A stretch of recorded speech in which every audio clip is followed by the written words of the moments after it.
அதாவது முதல்ல கூட்டணின்னு சொன்னால் எல்லாரையும் மதிக்கணும். இன்னைக்கு திமுக 134 சீட்ல ஜெயிச்சுதுன்னு சொன்னா அவங்களுக்கு தேமுதிக காங்கிரஸுடைய ஓட்டு இருக்கு, அதுக்குள்ள விசிக ஓட்டு இருக்கு, கம்யூனிஸ்ட் ஓட்டு இருக்கு, அவங்க தொண்டர்களும் இது பண்ணியிருக்காங்க.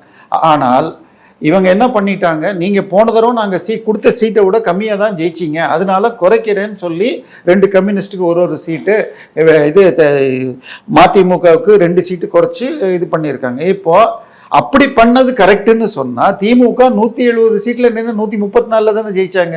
அப்ப அவங்களும் அந்த 35 சீட்டை குறைச்சிருக்கணும்ல.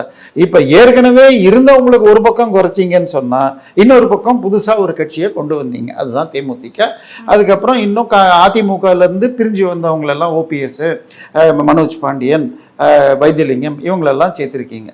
இப்ப இவங்களுக்கு எல்லாம் சீட்டு கொடுத்துருக்கீங்க. ஆனா இருக்கிறவங்களுக்கு சீட்டை குறைச்சது மாத்திரம் இல்லை, மாத்தி கொடுத்துருக்காங்க பாருங்க. அதெல்லாம் பார்த்தா டெபாசிட் இழக்கிற சீட்டா எடுத்து கொடுக்குறாங்களாம்.